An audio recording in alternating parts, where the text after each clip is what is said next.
Institute या educational चॅनलमध्ये आपल्या सर्वांचं पुन्हा एकदा मनापासून हार्दिक स्वागत आहे. आजच्या लेक्चरमध्ये आपण अध्ययनावर परिणाम करणारे घटक यामधील पार्ट सेकंड पाहणार आहोत. पार्ट फर्स्ट जो आहे यापूर्वी आपण अपलोड केलेला आहे, निश्चितपणे तुम्ही तो बघितलेला असेल. नसेल बघितला तर तो पार्ट पाहूनच हा सेकंड पार्ट पाहायचा आहे आणि यानंतरसुद्धा थर्ड पार्ट तुमचा जो या टॉपिकवरती येणार आहे तो देखील खूप महत्त्वाचा आहे. थोडे लेक्चर्स खूप मोठे झाले असते, त्यामुळे या ठिकाणी पार्ट वाईज आपण ते पाहिलेले आहे. ठीक आहे, तर आजच्या लेक्चरमध्ये आपण काय पाहणार आहोत ते या ठिकाणी तुम्हाला दिसतच आहे.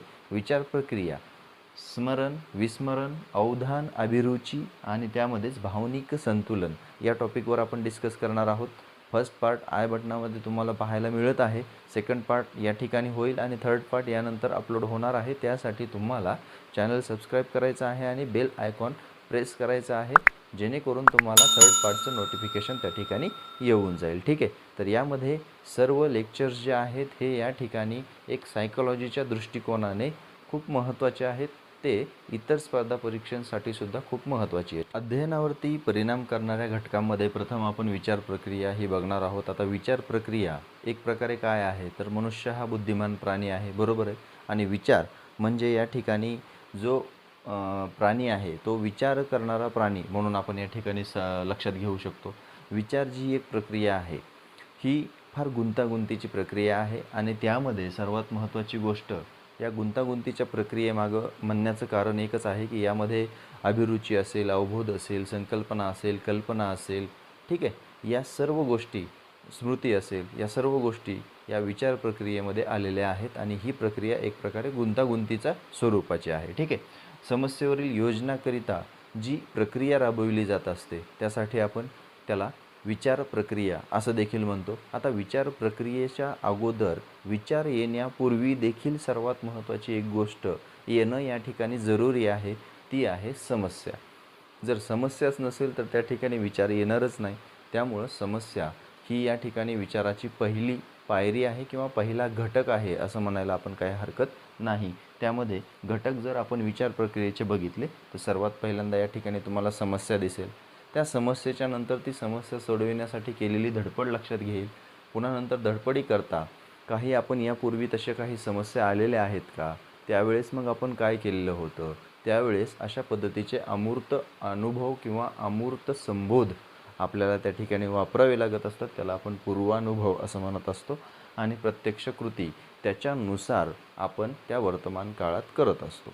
म्हणजे ही एक विचार प्रक्रियेच्या घटकांची साखळी आहे. विचार प्रक्रियेचे खालीलपैकी कोणते घटक नाहीत असं त्या ठिकाणी जर दिलं तर याच्यामधला एक घटक त्या ठिकाणी तुम्हाला नक्कीच ड्रॉप केलेला आढळून येईल. त्या ठिकाणी व्यवस्थित आन्सर आपण घ्यायचा आहे. आता पुढे समस्याची जी योजना आहे किंवा समस्येवरील योजना जी असते त्याला आपण विचार प्रक्रिया म्हणतो. हे लक्षात घेतलं, त्याचे घटक लक्षात घेतले.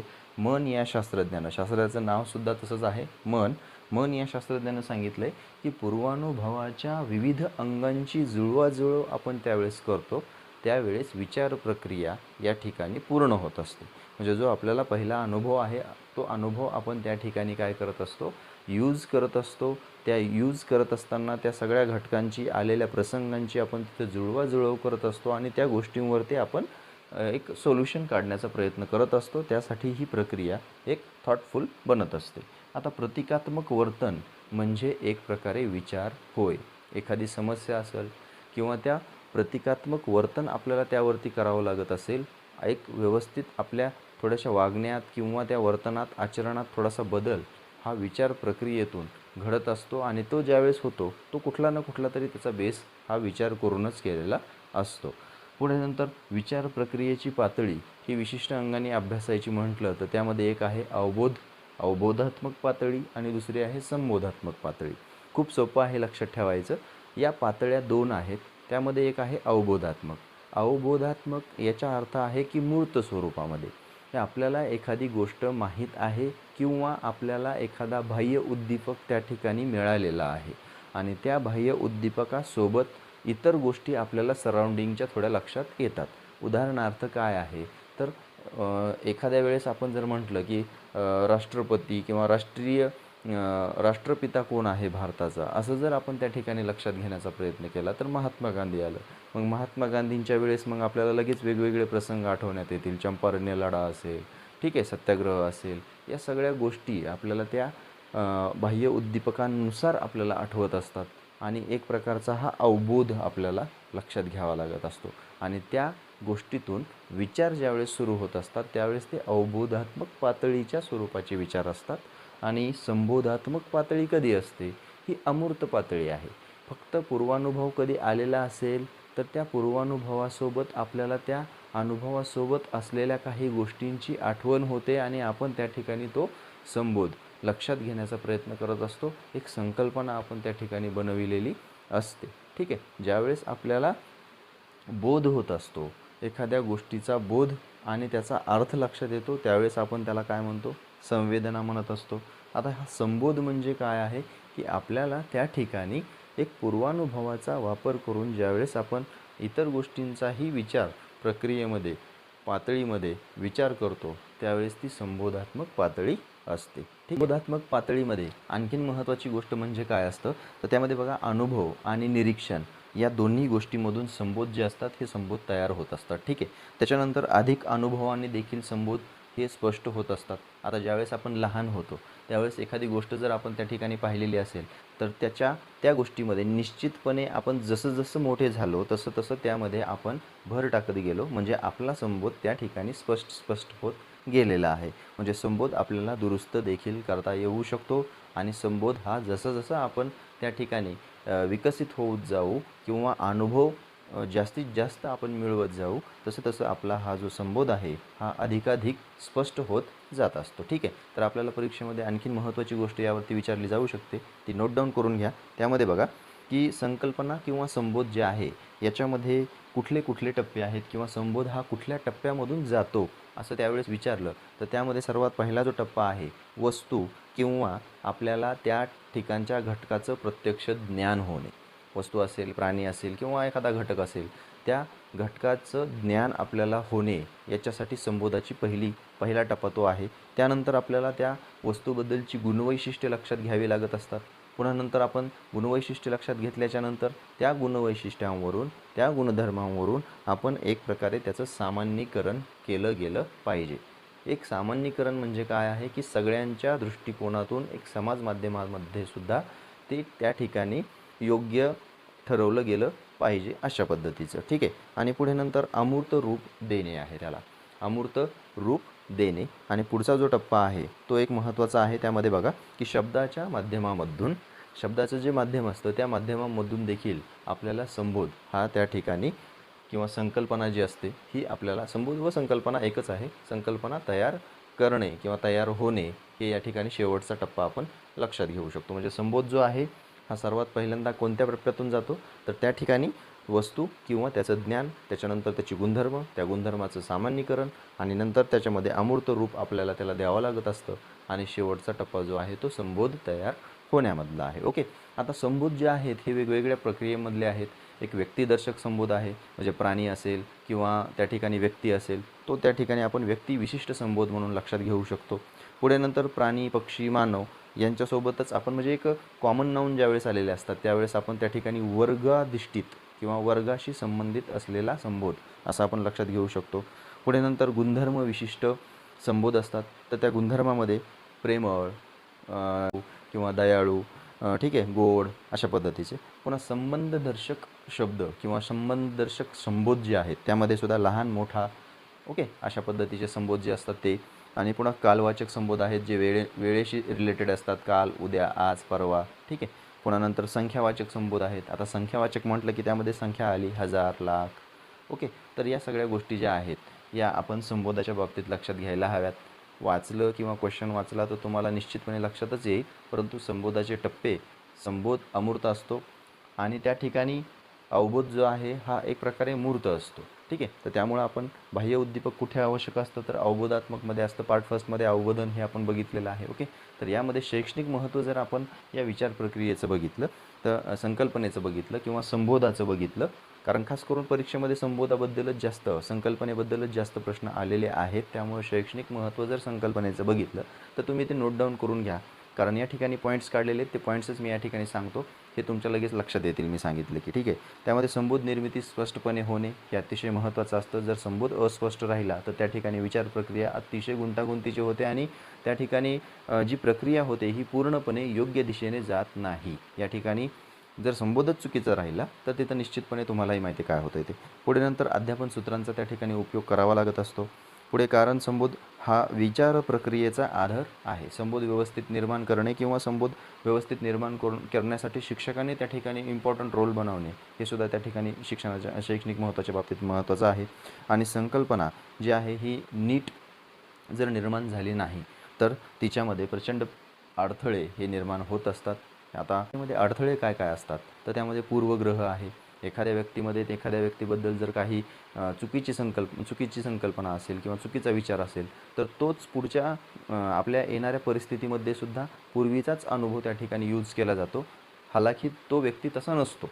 तर यावेळी हा पूर्वग्रह त्या ठिकाणी सर्वात महत्त्वाचा अडथळा म्हणून विचार प्रक्रियेला बनत असतो.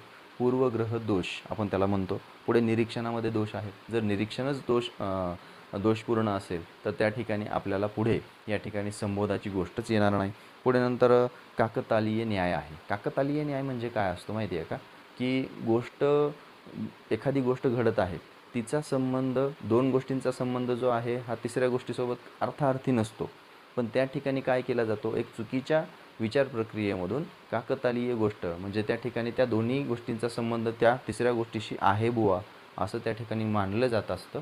तसं काहीही नसतं पण मानलं जातं. त्यावेळेस आपण त्याला काकतालीय दोष असं त्या ठिकाणी म्हणतो किंवा काकतालीय न्याय असं आपण त्या ठिकाणी म्हणतो. आणि पुढे नंतर जे घडणार आहे, ओके, विचार प्रक्रियेमध्ये कसं असतं पहा, मनुष्य फार विचित्र प्राणी आहे. आपल्याला जे घडणार आहे असं वाटतं आणि तेच घडतंय असं या ठिकाणी समजून घेणं हे चुकीचं आहे आणि त्यालाच आपण एक प्रकारे इच्छानुवर्ती म्हणजे इच्छेनुसारच विचार असं त्या ठिकाणी म्हणत असतो. आता हे विचार प्रक्रियेमध्ये फार अडथळे निर्माण करणारे टप्पे आहेत. कारण त्या ठिकाणी सर्वात महत्त्वाची गोष्ट आहे की आपल्या इच्छेनुसार कुठलाही प्रसंग घडेल असं काही कुठेच नसतं. पूर्वग्रह टाळला गेला पाहिजे. काकतालीय न्याय या ठिकाणी आणला नाही पाहिजे. एक सारासार कारणमीमांसा किंवा कारणभाव त्या ठिकाणी योग्य पद्धतीने जाणून सदसद विवेकबुद्धीनं तो योग्यतेने हाताळला गेला पाहिजे. या सर्व गोष्टी आपण विचार प्रक्रियेच्या अडथळ्यावरती मात करण्यासाठी विचारात घेऊ शकतो. आता आपण या विचार प्रक्रियेमध्ये तर्क आणि अनुमान जे असतात हे या ठिकाणी आपण विचार प्रक्रियेचेच पुढचे थोडेसे अंग आहेत असं आपण लक्षात घेऊ शकतो.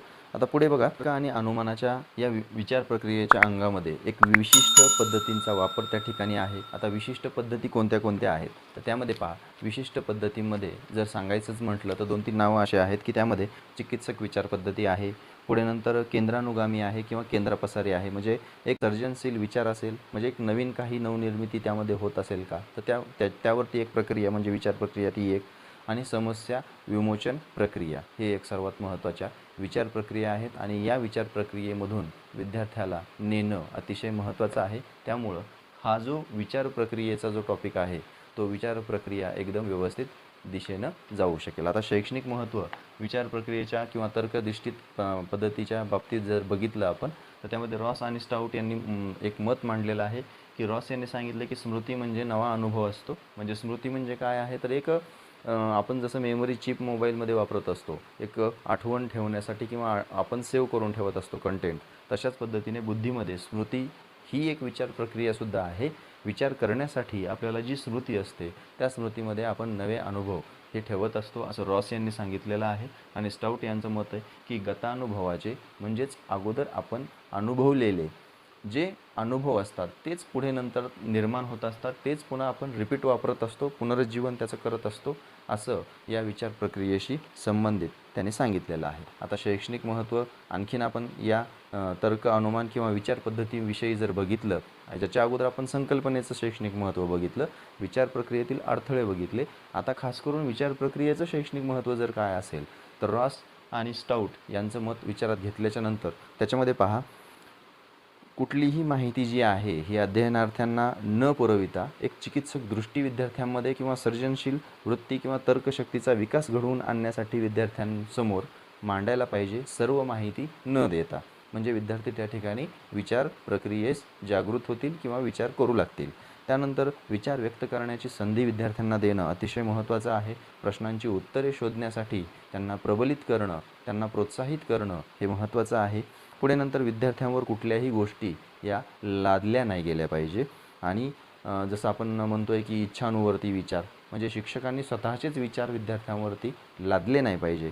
पुढे नंतर अनुभव समृद्धी आणि भाषा विकास याकडे जास्त लक्ष दिलं गेलं पाहिजे. उद्गामी अवगामी पद्धतीचा वापर देखील त्यामध्ये केला गेला पाहिजे आणि पुढे तर्कशक्तीचा विकास देखील करण्यासाठी वेगवेगळे प्रकल्प असतील ते प्रकल्प त्या ठिकाणी राबविले गेले पाहिजे. ओके, तर त्यामध्ये स्मरण हे आपण बघूया. स्मरण म्हणजे पुन्हा पुन्हा एखादी गोष्ट अनुभवणे असा सोपा अर्थ आहे. त्यामध्ये वुडवर्थ आणि मॉर्किन्स यांनी सांगितलेलं आहे की learning, retaining and remembering what has previously learned म्हणजे आपण अगोदर काय अभ्यास केलेला आहे किंवा आपण काय अगोदर शिकलो आहे त्याच्यावरती आपण एक प्रकारे लर्निंग करायचं, रिटेनिंग करायचं. आता रिटेनिंग म्हणजे धारण करायचं आहे आणि रिमेंबरिंग करायचं आहे म्हणजे ते आठवायचं आहे जे आपण अगोदर शिकलेलो आहोत ते. ठीक आहे, तर त्यासाठी वुडवर्थ आणि मॉर्किन्स यांची जी व्याख्या आहे त्याबद्दल मी पुन्हा एकदा सांगतो, ती नोट डाऊन करून घ्या.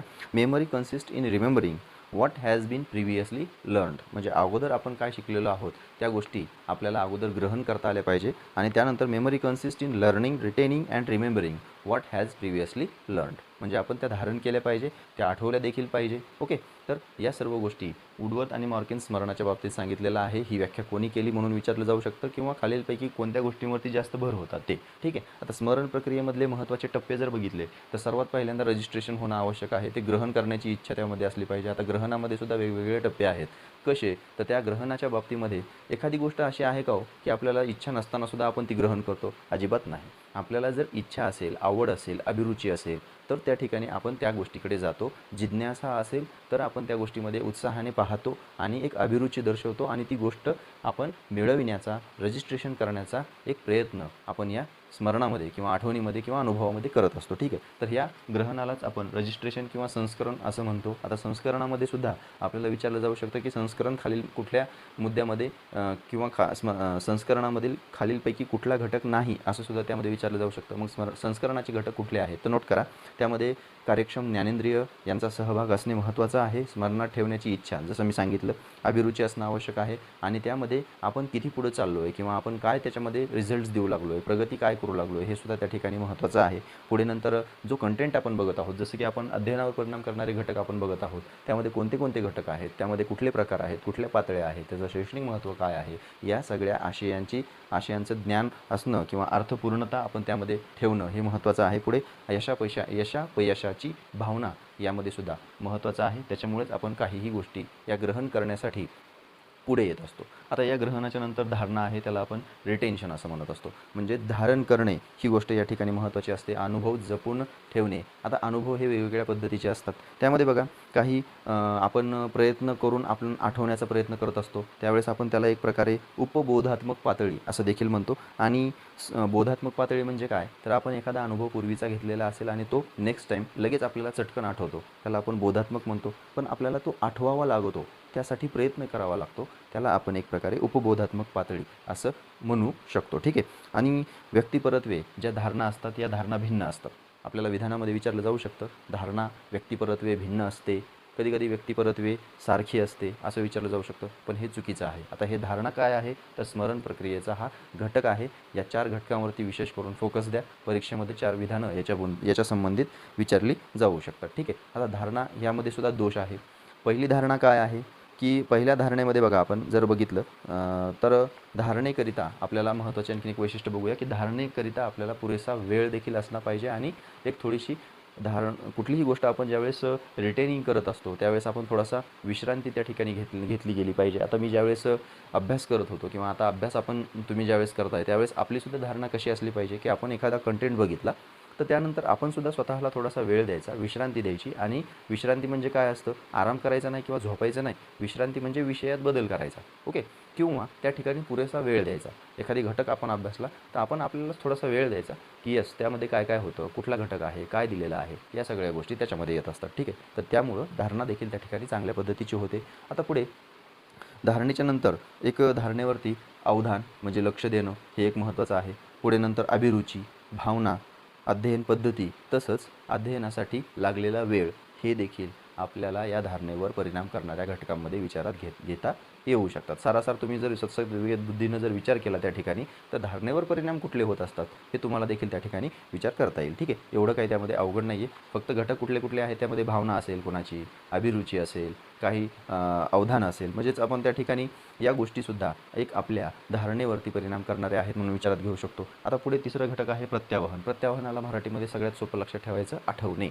आता काही जणांनी खूप अभ्यास करतात, खूप काही अनुभव मिळवलेले असतात, पण वेळ प्रसंगी आठवतच नाही. मग काय करायचं? मग हे रिकॉल होणं देखील तितकंच महत्त्वाचं आहे. स्पर्धा होण्यासाठी एक रिकॉल होणं अतिशय महत्त्वाचं असतं आणि याच्यामध्ये साहचर्य असतं. पहा, रिकॉलमध्ये साहचर्य कसं, तर एखादा अनुभव आपण जर घेतलेला असेल तर चलता चलता त्याच अनुभवासोबत त्याच्या बाजूचा सुद्धा आपल्याला अनुभव एक येऊन जात असतो आणि त्या ठिकाणी एक सहसंबंध निर्माण होतो, साहचर्य निर्माण होतं. हो, यस, मी त्यावेळेस ही गोष्ट केली होती, त्यावेळेस माझ्याबरोबर कोणीतरी होतं, मग त्यांनी मला असं सांगितलं होतं. हे अशा काही छोट्या छोट्या गोष्टी आहेत. या गोष्टीतून त्या ठिकाणी आपल्याला काय होतं, एक रिकॉल व्हायला सुरुवात होते. म्हणूनच आपण अभ्यास करत असताना या ठिकाणी एक प्रकारे आठवण आपल्याला रिकॉल लवकर होईल अशा पद्धतीनं आपण ते धारण देखील केल्या पाहिजे. ओके, तर यामध्ये बघा साहचर्य देखील असतं आणि स्पर्धा यासाठी मदत करते. मग शारीरिक आणि मानसिक या दोन्हीही गोष्टी त्यामध्ये आपल्या स्ट्रॉंग असणं अतिशय महत्त्वाचं आहे. याचा देखील तितकाच रोल हा महत्त्वाचा आहे. शरीर आणि मन हे दोन्हीही त्या ठिकाणी प्रबळ असणं हे आवश्यक आहे, जेणेकरून आपल्याला त्या ठिकाणी प्रत्यावहन देखील होऊ शकेल. आता याला कृत्रिम पद्धतीने आपण स्मरण वाढविण्याचे किंवा आठवण्यासाठी आपण वेगवेगळ्या गोष्टी या ठिकाणी करत असतो. आता प्रत्याभिज्ञान जे आहे, रिकग्निशन, याला मराठीमध्ये जर म्हटलं आपण की प्रत्याभिज्ञानमध्ये ओळखणे. रिकग्निशन म्हणजे काय आहे, की ओळखणे. आता सगळ्यात सोपं यामध्ये प्रत्यावहनापेक्षा प्रत्याभिज्ञान एक सोपी प्रक्रिया आहे. प्रत्याभिज्ञानामध्ये वस्तू, घटना किंवा व्यक्ती या समोर असतात आणि समोर ज्यावेळेस त्या असतात त्यावेळेस आपण त्याला ओळखतो आणि ओळखल्यावर आपण एक प्रकारे काय म्हणतो की त्या आपण स्मरणात ठेवलं. म्हणजे यावरती साधं उदाहरण काय आहे माहिती आहे का, की एखादी विशिष्ट कंपनीची एखादी वस्तू असेल, ती वस्तू आपण आठवण्याचा प्रयत्न केला तर नाही लक्षात येणार, पण आपल्या समोर आल्यावर यस हां ती ही वस्तू आहे किंवा ही या कामासाठी आहे असं आपण लगेच करू शकतो. म्हणजे रिकॉल होण्यापूर्वीच आपल्याला त्या ठिकाणी रिकग्निशन होऊ शकतं, वस्तू ओळखू शकतो आपण आठवण्यात वेळ न घालवता. ठीक आहे, आता याच्यामध्ये सुद्धा 2 दोष आहेत. त्यामध्ये सर्वात पहिला दोष जे आहे, ती एखादी वस्तू आपण जर ओळखलेली असली किंवा ओळखीची जरी असली, उदाहरणार्थ आपल्या पाहुण्यामध्ये कोणी एखादा ओळखीचा पाहुणा असतो, पण आपल्याला वेळेवर नावच आठवत नाही. ओके, म्हणजे आपण ओळखूच शकत नाही लवकर वेळेवर. आणि दुसरी गोष्ट अशी आहे की आपण त्या ठिकाणी अपरिचित वस्तू असते, पण ती आपल्या पाहुण्यामध्ये किंवा आपल्या परिचयाचाच माणूस आहे असं आपण त्याला लक्षात घेतो. आणि बऱ्याच वेळेस तुमच्यासोबत माझ्यासोबतही असं झालेलं आहे की आपण आपला एखादा मित्र आहे समजून आपण भलत्याच माणसाला आवाज देत असतो किंवा बोलण्याचा प्रयत्न करत असतो. हे आपल्याला नंतर लक्षात येतं की अरे नाही, तो नव्हता, चुकीचाच व्यक्ती होता. मग हे काय आहे, तर हे एक प्रत्याभिज्ञामधला दोष आहे. मग ओळखणे असेल, आठवणे असेल, धारण करणे असेल, ग्रहण करणे असेल, हे सर्व स्मरणाचे टप्पे आहेत. त्यामध्ये फार महत्त्वाचे आहेत ते, हे आपण परीक्षेच्या दृष्टीने लक्षात घ्यायचं आहे. आता चांगल्या स्मृतीची लक्षणं काय काय असतात? वेळेवर आठवतात. ठीक आहे, प्रत्यक्ष वस्तू आपण अचूकपणे सांगू शकतो, प्रसंग सांगू शकतो, ग्रहण केलेल्या गोष्टी ज्या आहेत या दीर्घकाळ स्मरणात राहतात, महत्त्वाचे मुद्दे लवकर आणि चांगल्या पद्धतीने आठवतात, त्याच्यामध्ये क्रमसुद्धा आपल्याला लावता येऊ शकतो. धारणा, प्रत्यावहन, ग्रहण, प्रत्याभिज्ञान जर क्षमता त्या ठिकाणी चांगली झाली तर त्या व्यक्तीची स्मरणशक्तीसुद्धा त्या ठिकाणी काय होते, निश्चितपणे वाढते. आणि अनावश्यक गोष्टी विसरून जाणे हे सुद्धा एक चांगल्या स्मरणशक्तीचं वैशिष्ट्य आहे. म्हणजे आपण त्याला म्हणतो की बिनाकामाची माहिती जास्त डोक्यामध्ये भरून ठेवायची नाही. जे आहे तेच जर बघायचं म्हटलं तर विस्मरण म्हणजे आठवत नसणे किंवा विसरून जाणे. ठीक आहे, तर एबिंगहॉस हे नाव तुमच्या लक्षात आलं पाहिजे. विस्मरणावरती त्यांनी जास्तीत जास्त प्रयोग केलेले आहेत. 1885चा हा काळ होता. धारणेच्या आधारे विस्मरणाचे प्रमाण यांनी त्या प्रयोगातून सांगितलेले आहे. बिनाकामाचे शब्द त्यांनी जास्त वेळ पाठ केले होते, परंतु काही काळ गेल्यानंतर त्या बिनाकामाच्या शब्दामधून 1-2च शब्द त्यांना आठवले, बाकीचे काही आठवले नाही. त्यामुळे त्यांनी सांगितलं की या ठिकाणी एक प्रकारे धारणा ही फार महत्त्वाची असते. धारणेवरती आपण या गोष्टी लक्षात घेत असतो. रिटेन्शन होणे हे महत्त्वाचं आहे. रिटेन्शन झाल्याच्या नंतर स्मरण देखील जास्त होऊ शकतं. पण रिटेन्शन म्हणजे धारणेच्या आधारे विस्मरणाचं प्रमाण या ठिकाणी आपण कोणी सांगितलं तर एबिंगहॉस यांनी सांगितलेलं आहे. आता विस्मरणाची घटकं कोणती कोणती आहेत किंवा कारणं कोणती कोणती आहेत की विस्मरण त्या गोष्टींमुळे होत असतं, तर एक लक्षात घ्या. काळ, जसं आपण काळ आहे, सरावच केला नाही दीर्घकाळ, एखाद्या वेळेस आपण खूप वाचन केलं त्याच्यानंतर त्या गोष्टीशी रिलेटेड कुठलीच माहिती आपण बघितली नाही तर आपल्याला त्या ठिकाणी 100% विस्मरण होऊ शकतं. पुढे नंतर पाठ केल्यावर कुठलीच गोष्ट आठवत नाही हे तुम्हाला लहानपणापासून माहिती आहे. आणि झोप व दमन या गोष्टी जर व्यवस्थित झालेल्या नसतील, शारीरिक आणि मानसिक थकवा होत असेल त्या ठिकाणी, तर यासुद्धा गोष्टी या विस्मरणाच्या कारणामध्ये आपण लक्षात घेऊ शकतो. ठीक आहे. तर आता आपण सर्वात महत्त्वाचा मुद्दा यामध्ये बघणार आहोत, तो आहे अवबोध किंवा अवधान. ठीक आहे. अवधान व अभिरुची अतिशय महत्त्वाचा आहे. अवधान म्हणजे लक्ष केंद्रित होणे आणि अभिरुची म्हणजे आवड. सोप्या भाषेमध्ये डिक्शनरी या शास्त्रज्ञाने सांगितलेलं आहे की एखादी गोष्ट जर आपल्याला जाणून घ्यायची असेल तर मनाने केलेली जी धडपड असते त्याला आपण एक प्रकारे अवधान असं या ठिकाणी म्हणतो. आता अवधानाचे हे 3 प्रकार आहेत. अवधान हे लक्ष दिलं गेलं पाहिजे किंवा लक्ष केंद्रित करणे किंवा एखादी गोष्ट आपल्याला लक्षात घ्यायची आहे तर आपल्या स्वतःनेच त्या ठिकाणी आपल्या स्वतःच्या मनाने त्या ठिकाणी ती जाणून घेण्यासाठी केलेला जो प्रयत्न असतो, धडपड असते, त्याला आपण एक प्रकारे अवधान असं म्हणत असतो. ठीक आहे. तर यामध्ये 3 प्रकार आहेत. एक आहे अनैच्छिक अवधान. अनैच्छिक अवधान म्हणजे काय? इच्छा नसते आपली पण बरोबर आपण त्या ठिकाणी ते लक्ष आपलं जातं. ओके. आता ही उदाहरणं तुमच्या लक्षात येतात. आपल्याला इच्छा नसते पण आपलं बरोबर लक्ष त्या ठिकाणी जातं. आता उदाहरणार्थ स्पोर्ट असेल, IPLच्या मॅचेस असतील. ठीक आहे. तर या सगळ्या गोष्टी काय आहेत? इच्छा नाही आहे आपल्याला, वेळ नाही आहे, पण तरीसुद्धा आपल्याला त्या ठिकाणी आपलं लक्ष जातं. याने कसं बोल्ड घेतलं किंवा याने कशी कॅच घेतली. ठीक आहे. अशा पद्धतीने हे आहे अनैच्छिक अवधान. पुन्हा नंतर ऐच्छिक अवधान काय आहे? तर इच्छा त्या ठिकाणी असते. इच्छा एक प्रकारे त्या ठिकाणी नसली तरी पण आपल्याला त्या ठिकाणी निर्माण करावी लागते. आपल्याला जर एखादी पोस्ट काढायची असेल किंवा एखादी जॉब आपल्याला मिळवायची असेल तर आपल्याला त्या ठिकाणी इच्छा नसते. ओके. पण तरीसुद्धा आपण त्या ठिकाणी काय करत असतो की एक आकर्षण नसतं पण आपण तिथं प्रयत्नपूर्वक लक्ष दिलेलं असतं. त्याच्यामुळं आपल्याला तिथं ऐच्छिकच म्हणावं लागतं आणि हे एक सहेतुक असतं, एक उद्दिष्ट असतं या अवधानामध्ये. ओके. आता प्रश्न असाही विचारला जाऊ शकतो की म्हणजे एक विशिष्ट हेतूने आपण जे अवधान केंद्रित करत असतो ते अवधान ऐच्छिक अवधान असतं. ठीक आहे. ओके. हेच खरं आहे असं विचारलं जाऊ शकतं. पुढे अभ्यस्त अवधान काय आहे माहिती आहे का? की अभ्यस्त अवधान असं आहे की मला माझी पोस्ट काढायची आहे, मला माझी जॉब मिळवायची आहे, या ठिकाणी माझी इच्छा पण आहे, मला आवड पण आहे आणि मी त्या ठिकाणी लक्ष देऊन ती गोष्ट मिळविणार. हे आहे अभ्यस्त अवधान. म्हणजे याला हॅबिच्युअल अटेन्शन म्हणतात की एखाद्या विषयामध्ये गोडी किंवा आवड निर्माण झाल्यानंतर ॲटोमॅटिकली माणूस त्या ठिकाणी काय होतो? ॲट्रॅक्ट होत असतो. आता यालाच हॅबिच्युअल एक प्रकारचं अटेन्शन असं म्हटलं जातं. आता पुढे या 3 प्रकारांच्या नंतर अवधान नियंत्रित करणारे कुठले कुठले घटक असतील तर पॉईंट नोट करून घ्या. त्यामध्ये 2 घटक आहेत. एक बाह्य घटक आणि एक आंतरिक घटक. आंतरिक घटक म्हणलं की आपली मनस्थिती आली, आपलं मन आलं. ओके. आणि आपली सवय आली. बाह्य घटकामध्ये काय येईल? तर बाह्य घटकामध्ये एका उद्दीपकाची हालचाल असेल, उद्दीपकाची तीव्रता असेल किंवा त्यामध्ये विरोध असेल, सजावट असेल. आता याच ठिकाणी पहा, इथं अवधान व अभिरुची लिहिलेलं आहे. त्याचे प्रकार मी ब्ल्यू पेनाने लिहिलेले आहेत. त्यामध्ये तुमचं लगेच काय झालं? थोडंसं लक्ष या ठिकाणी केंद्रित झालं. ठीक आहे. म्हणजे या गोष्टींचा सुद्धा त्या ठिकाणी विचार केला गेलेला असतो. आता शैक्षणिक महत्त्व जर बघितलं अवधानाचं तर अवधानाचं शैक्षणिक महत्त्व काय आहे? तर कृतीयुक्त शिक्षणातून किंवा कृती शिक्षणातून आपलं अवधान टिकून राहत असतं. काहीतरी कृती असतील केलेल्या तर त्यामध्ये अवधान हे टिकून राहत असतं. आणि जर कृतीच नसेल आणि फक्त त्या ठिकाणी एक प्रकारे थेअरी असेल तर आपल्याला त्या गोष्टी काहीही लक्षात राहत नाहीत. उदाहरणार्थ विज्ञान आपल्याला ज्यावेळेस शिकायचं असतं त्यावेळेस ते प्रॅक्टिकल केले तरच आपल्याला ते लक्षात राहतं.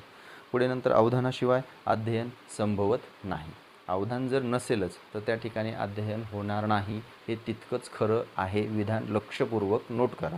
पुढे नंतर माध्यमिक शाळेमध्ये ऐच्छिक व अभ्यस्त अवधानास महत्त्व जास्तीत जास्त दिले गेलेले असते. ओके. म्हणजे बाह्य घटकांचा जास्त आपल्याला उपयोग हे अवधान वेधून घेण्यासाठीच करावा लागत असतो. आणि अभ्यस्त अवधान हा अवधानाचा अतिशय श्रेष्ठ प्रकार आहे कारण त्यामध्ये आवड आणि इच्छा निर्माण झाल्याच्या नंतरच पुढच्या सगळ्या काही गोष्टी फास्ट आणि क्विक चांगल्या पद्धतीनं होतात. ते आहे अभ्यस्त अवधान. ठीक आहे. तर या ठिकाणी अभिरुची एक थोडक्यात अभिरुची म्हणजे आवड, त्यालाच आपण इंटरेस्ट असं सुद्धा म्हणतो. इंटरेस्ट जर असेल तर व्यक्ती त्या गोष्टीमध्ये त्या क्षेत्रामध्ये आपला स्वतःचा ठसा उमटवत असतात. हे काही जास्त सांगायची गरज तुम्हाला पडणार नाही. त्याच्यामुळं अभिरुची ही एक श्रेष्ठ आहे, आवड ही एक श्रेष्ठ आहे. पण आवडीमुळे अवधान होत असतं.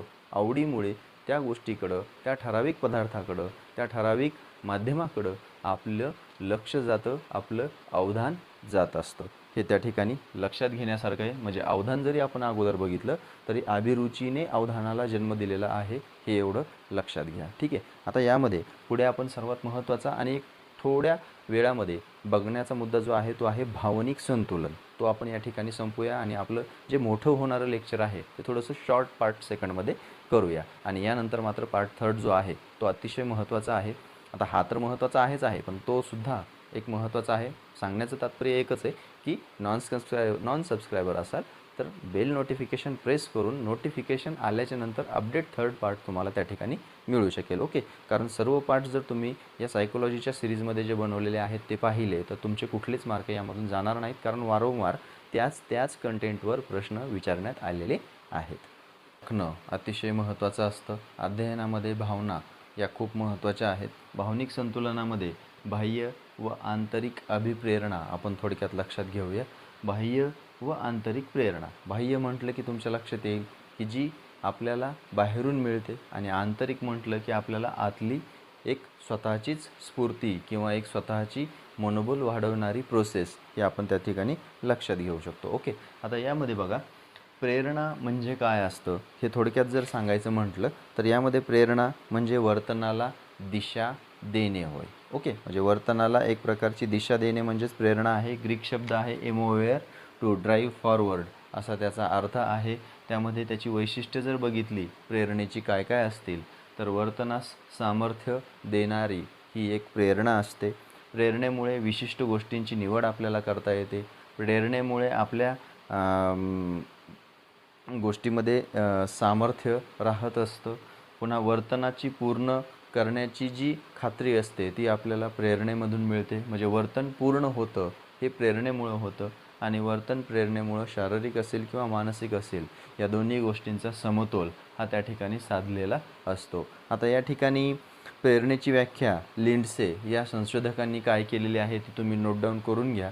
या ठिकाणी जागा पुरलीच नाही, त्यामुळं या ठिकाणी एक मुद्दा नोट डाऊन करून घेण्यासारखा आहे की व्याख्या लिंड्सने यांनी प्रेरणेची काय सांगितलेली आहे. परीक्षेमध्ये आपल्याला विचारली जाऊ शकते.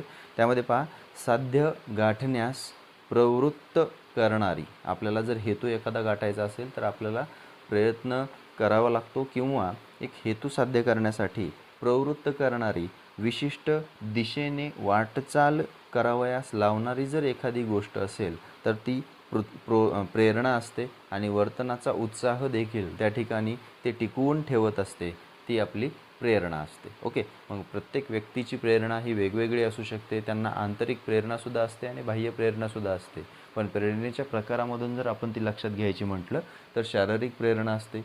काही गोष्टी कशा असतात की त्या शरीराला प्रेरणा देणाऱ्या असतात, किंवा झोप असेल, शांतता असेल, कामवासना असेल, मलविसर्जन असेल, या गोष्टीतून त्या व्यक्तीला समाधान मिळत असतं. त्यामुळे शारीरिक प्रेरणा देखील त्या ठिकाणी महत्त्वाची आहे. पुढे व्यक्तिगत प्रेरणा आहे. एखाद्या व्यक्तीला आपण प्रेरणास्रोत मानू शकतो, आदर्श त्या ठिकाणी आपण तो निवडू शकतो. आणि सामाजिक प्रेरणेमध्ये दोन गोष्टी येतात. त्यामध्ये सहवास विषयक प्रेरणा आहे, एक संरक्षण मिळविण्यासाठी, किंवा त्या ठिकाणी सहवास असेल, किंवा समस्या सोडविणे असेल, किंवा त्या ठिकाणी परावलंबित्व असेल, या सगळ्या गोष्टी सहवास विषयक प्रेरणेमध्ये येत असतात. आणि प्रतिष्ठाविषयक प्रेरणा म्हटलं की दर्जा, प्रतिष्ठा, आत्मप्रचिती या सगळ्या गोष्टी या सामाजिक प्रेरणेमध्ये आलेल्या असतात. आता ही प्रेरणा चक्राची जर तुम्ही आकृती बघितली तर गरज या ठिकाणी गरजांची म्हणजेच प्रेरणेची एक गरज काय आहे किंवा प्रेरणाची गरज काय आहे, तर ज्यावेळेस अस्वस्थ होईल, शरीर असेल, मन असेल, तो व्यक्ती त्या ठिकाणी ज्यावेळेस अस्वस्थता त्याला लाभेल, त्यावेळेस अस्वस्थता लाभल्यावरती तो पूर्ण करण्यासाठी त्याचे प्रयत्न करत असताना तो शारीरिक आणि मानसिकता समतोल यांच्यामध्ये राखण्याचा प्रयत्न देखील करेल. आणि त्याच्यानंतर त्याला समाधान मिळवेल, आणि समाधान मिळाल्याच्या नंतर पुन्हा त्याला एक प्रकारे गरज निर्माण होईल, आणि पुन्हा तो या प्रेरणा चक्रामध्ये अडकेल. अशा पद्धतीचं हे प्रेरणा चक्र प्रेरणेच्या बाबतीत लक्षात घ्यायचं आहे आपण. टू ड्राईव्ह फॉरवर्ड या एमोवेअर या ग्रीक शब्दाचा अर्थ प्रश्न आपल्याला लक्षात घेऊन विचारला जाऊ शकतो. आणि गरजांची जी श्रेणीबद्ध रचना आहे मॉस्लो या शास्त्रज्ञानं मांडलेली आहे, या ठिकाणी तुम्हाला दिसतच आहे. जो शंकू या ठिकाणी दिलेला आहे हा मॉस्लोचा गरजांच्या श्रेणीबद्ध रचनेचा शंकू आहे.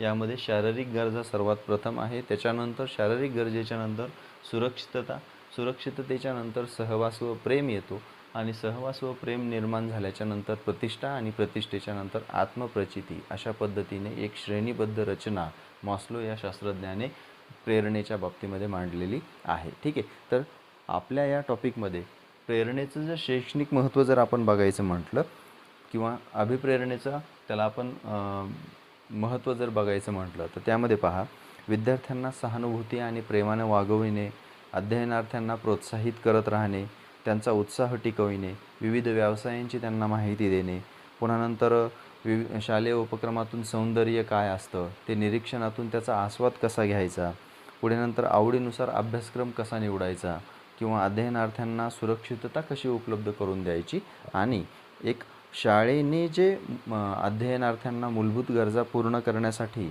ज्या काही जबाबदाऱ्या दिलेल्या असतात त्या जबाबदाऱ्या देखील स्वीकारण्यासाठी एक शैक्षणिक महत्त्व प्रेरणेचं थोडक्यात आपण या ठिकाणी लक्षात घेऊ शकतो. ठीक आहे. तर अध्ययनावरती परिणाम करणारे जे घटक आहेत त्यामध्ये बरेच घटक आपण अभ्यासले, त्यामुळे थोडंसं तुम्हाला कंटाळा देखील आला असेल, पण पॉईंट नोट करून घेत चला आणि त्यावरती मनाने किंवा आपल्या जोडीदारासोबत प्रश्न तयार करण्याचं कौशल्य थोडंसं या टॉपिकमध्ये करा, जेणेकरून 2 ते 3 मार्क या टॉपिकवरती जे विचारलेले आहेत ते हातचे आपले जाणार नाही. ठीक आहे. तर चॅनल सबस्क्राईब करा. नॉन सबस्क्रायबर भरपूर आहेत.